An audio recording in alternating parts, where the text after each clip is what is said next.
It was another week of solid buckets around the association, and you know what that means. It's time for another edition of Mid-Range Monday, where we'll highlight the best mid-range shots from week 14 of the NBA regular season. We tip off in Sacramento, where Zach LaVine used the hesitation dribble to catch his defender off balance and knock down the signature step-back jump shot.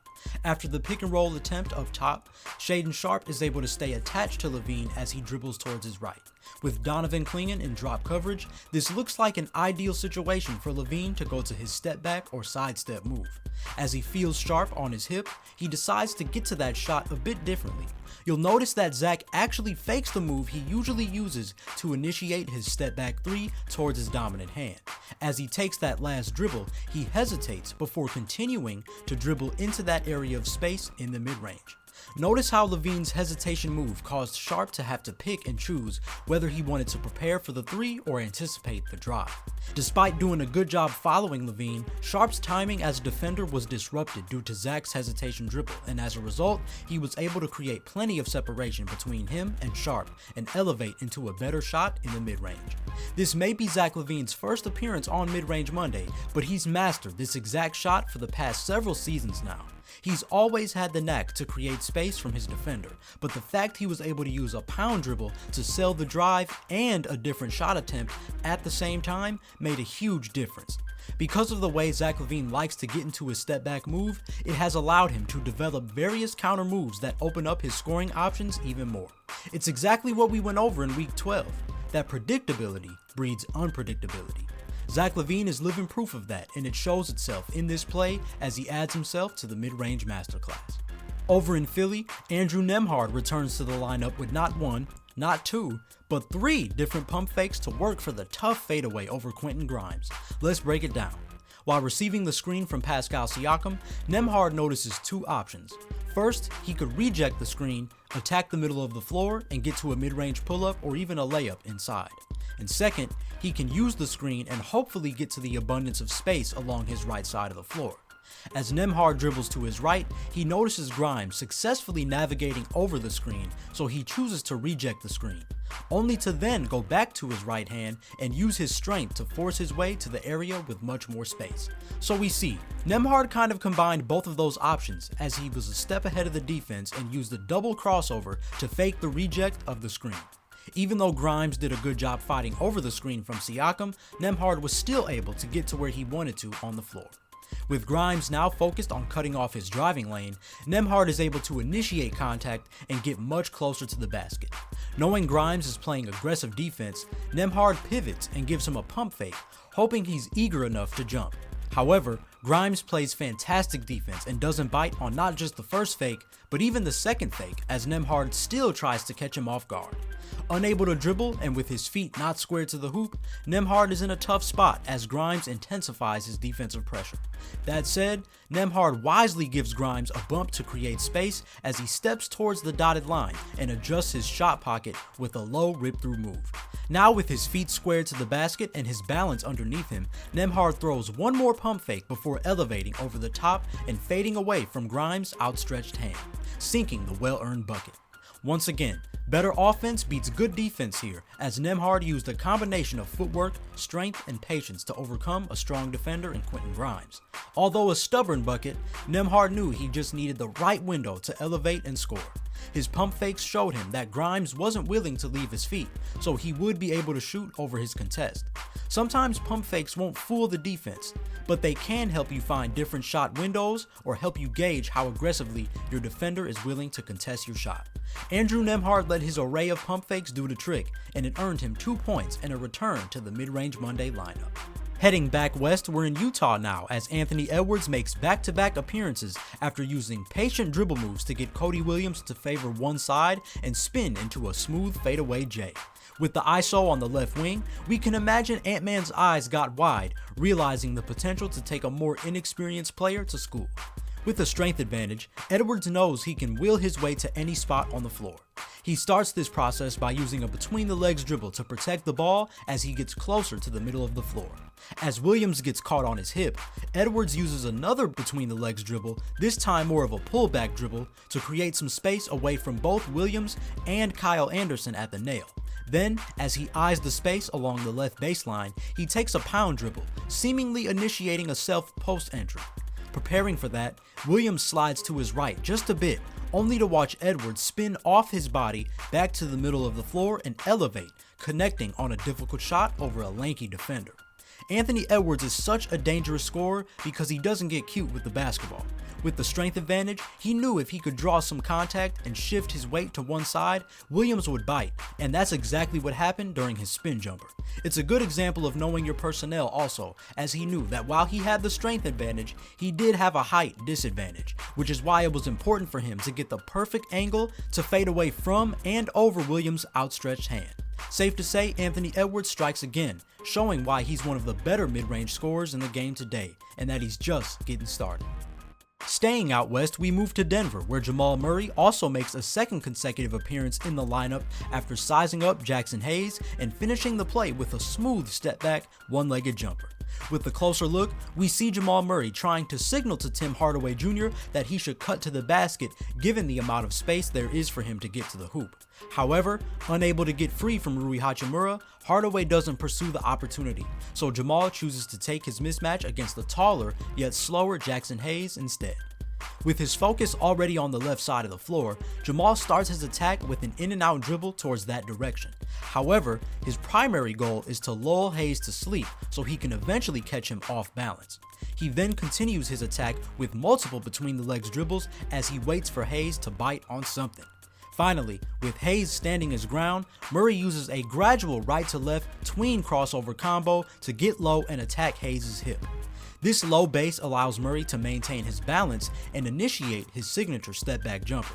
That dig into the ground and sudden stop on a dime forces Hayes to slide back and give Jamal Murray just enough time to elevate over him and swish the one-legged jumper. I always say bigs don't like to get caught on the perimeter against crafty guards, and we see exactly why on this play.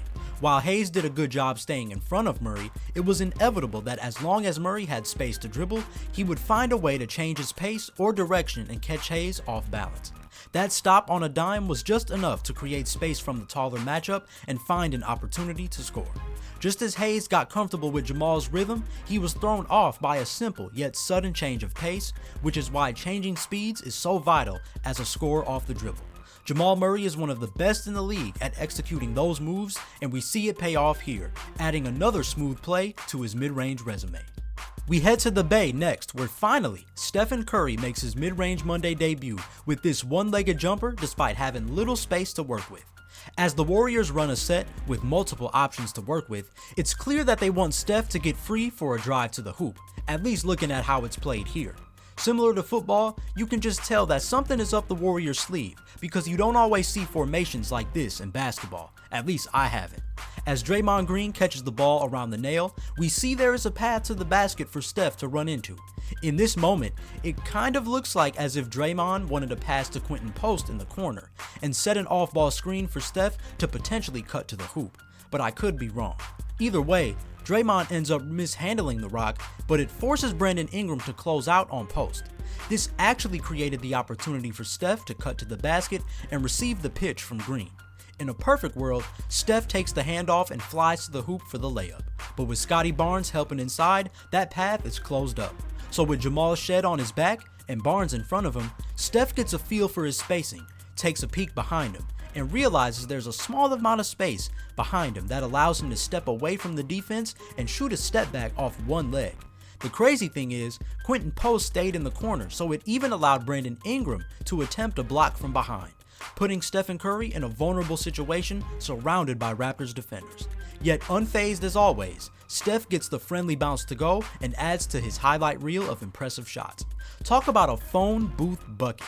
Kids, don't try this at home, or rather, try this at home if you want to practice shots for emergencies only, because that's what this play was from Stephen Curry. Steph's spatial awareness is legendary, as he found a shot where there probably shouldn't have been. His entire game is built around spatial awareness, whether it be with his handle, the variety of shot gathers and pockets he uses, or even his shooting range alone. He just has a keen awareness of how much space he has to work with and has put in the work to know exactly which shot is best for each situation, whether he has an abundance of space or very little to operate from. It's nice to see Steph get his shine in this series, and of course, he had to do it in dramatic fashion. In Memphis, we get to see another star guard make his first appearance in the series as Jamal Murray used an incredible rhythmic size-up to open up his pull-up jumper from the free throw line. Another look, we see that the ball eventually makes its way to Ja on the right wing. Upon receiving the screen from John Conchar, we notice that the Grizzlies wisely use stagger screens to get the pesky Dyson Daniels off of Ja. As Ja turns the corner, he's happy to see Mo Gay get switched onto him, knowing he'll be able to use his quickness to his advantage here. As Ja inches towards the free throw line, he uses a hesitation dribble into a tween-tween combo to read how his defender plays the situation. With active feet, we see Gay move back and forth vertically, trying to stay ready for any sudden drive or pull-up from Ja. Now after the first combo, Ja goes for another hesitation, and it's right at this moment that Gay steps a little too close to Ja, which allows Ja to take a driving lane to his right and blow by the defense. But ahead of the play, Ja has other plans. With one last between the legs dribble, Ja sails the drive and forces Gay to take a big jump backward, giving Ja plenty of room to actually pull back his dribble and step into an open midi, hitting nothing but nylon. What great change of pace and ability to let his feet do the talking here. Ja's handle always reminded me of Rajon Rondo's, as they were both wiry guards with a knack to maintain a low center of gravity on size-up moves. They used hesitations to their advantage as they sought to blow by defenses and get open looks in the paint. Similar to Rondo, Ja Morant has finally added to his bag and has gotten more comfortable getting to his mid-range pull-up, not being limited to floaters and layups. He read his defender perfectly here, as he recognized that most defenses expect him to attack the paint, so he can now utilize the space behind him to create open shots in the mid-range. This is the exact leap I've been waiting for Ja to take, so I'm definitely here for mid-range Morant. While on the topic of reading the defense, we move to Milwaukee where the Thunder were in town and Shai Gilgeous-Alexander used a mean dribble combo to fool the Bucks defense and get to his signature step back along the baseline. Shai's brilliance is on display once again here. Watch as he dribbles up the floor and immediately gets the ball screen from Lu Dort, forcing a slower defender in Bobby Portis to pick up Shai. Right as Shai inches towards the hash mark, he notices there is space to split the defense and get to the hoop, a move he's done thousands of times. This time though, Shai uses an in and out step back combo to fake the split and get to what looks like an open 3-point shot. But again, Shai notices Kyle Kuzma sliding up to double team him, so he aborts that decision and uses a hesitation move to sell the 3 and burst towards the baseline. As we can see, Shai's head fake influences Bobby Portis to jump forward for a contest and open up his stance defensively, getting caught on Shai's hip as the Thunder guard pursues the baseline.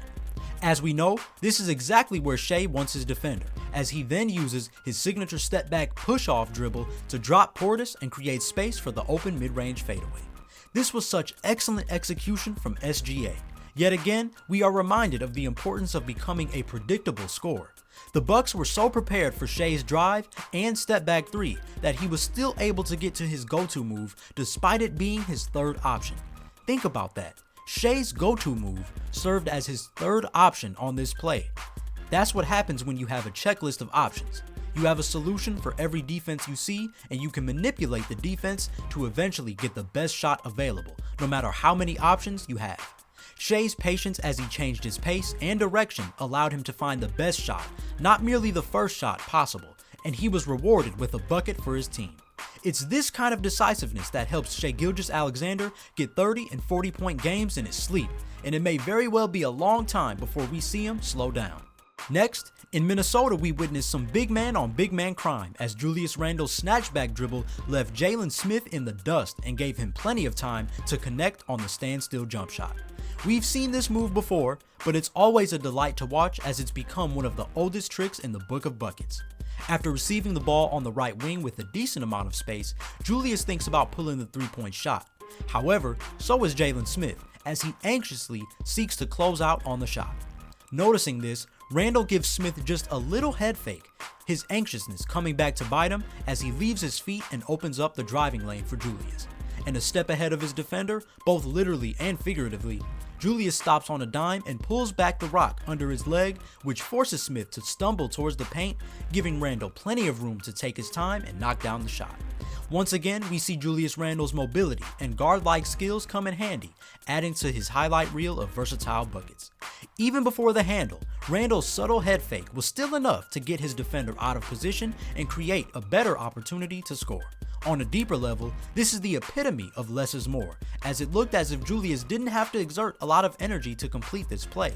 In a league that plays at a pace that statistically resembles the 80s, it's imperative that players are able to use less is more movements to conserve their energy. Julius Randle was able to do that here, and still found a way to provide a tremendous highlight as well. Over to the ATL now, where the Suns faced off against the Hawks, and Devin Booker returns with an impressive hop jump shot, showcasing his elite spatial awareness. After receiving the handoff and screen from Oso Ighodaro, DBook hesitates to see if there's a pocket pass available. But with Nickeil Alexander-Walker trailing, it doesn't look like the best opportunity, so Book continues to make his way towards the middle of the floor, shielding off Alexander-Walker with his body while reading Christian Coloco's positioning and drop coverage. Though there may not have been a pass available, DBook is well aware that there is still an opportunity to attack that gap in the defense. With Coloco focused on containing Ighodaro, and Alexander Walker still fighting to get back in front of Book, Devin gets low, drops the ball, and hops to his right towards the free throw line, successfully putting himself in position to play off 2 feet and move away from the defense at an angle that forces the defense to limit their opportunity to play him straight up. Here is where Book gets into his patented fadeaway, already releasing the ball by the time Alexander Walker is able to get a hand up in front. And of course, Book's shooting touch allows him to get the friendly shooter's roll to go. Devin Booker is an absolute master of angles and spatial awareness. While most guys would weave through the gap, DBook knew a hop gather would get the same result with no dribbles, therefore executing the play in less time. The instinct to hop to that area of space and find the exact angle that would prevent his defender from getting a direct contest is just a flawless display of high IQ scoring. Devin Booker is a master of the mid-range, and it's great to know that he'll be the next torchbearer as the older stars of the league start to ride off into the sunset. And for our last shot, we go up to Brooklyn, where the Celtics arrive to play the Nets, and Payton Pritchard makes his return after using a great double between the legs crossover to eventually set up his fadeaway jumper. One more look, as Jaylen Brown gets pressured late in the shot clock, the Celtics are able to find their next best option with Pritchard up top. With 6 seconds left, he immediately catches the ball and drives right before hesitating to initiate his change of pace and direction. Trying to stay ahead of the defense, he dribbles through his legs to his left, hoping to quickly sail the blow-by. Just as he puts the ball in his left hand though, he dribbles through his legs again back to his right, which successfully gets his defender to move from side to side just enough to give Pritchard the opportunity to get a bit closer to the basket and operate from his dominant side. With the defender on his hip, Payton is able to initiate contact and kind of control his defender, using the hammer to prevent active hands and the push-off to initiate his step-back move. And as he gets to the dotted line, Pritchard is able to drag his feet back and get into his 1-2 step before elevating over the defender's outstretched hand, beating the shot clock with just about 2 seconds to spare. Despite rookie Nolan Traore's respectable defense, notice it was Payton's final move to create separation that forced Traore to lunge for his contest as opposed to offering a better effort closer to the shot. When defenders lunge like that, it becomes easier for scorers to simply elevate over the top and make shots despite a hand in the face. Pritchard's purposeful movements and superb separation skills have helped him become a spark plug scorer in this league. At this point in the series, it's almost like Payton Pritchard gets these late shot clock opportunities on purpose as he continues to show that he's the perfect emergency button for the Celtics offense. That's a wrap for the Week 14 recap of Mid-Range Monday. Don't forget to drop a comment and let me know which shot was your favorite from last week's games. And as you watch this week's matchups, make sure you take note of all the buckets from mid-range, as you just might see them appear in the next video. And with another week down, here's an updated look at the Mid-Range Monday leaderboard, where there are some new faces in new places.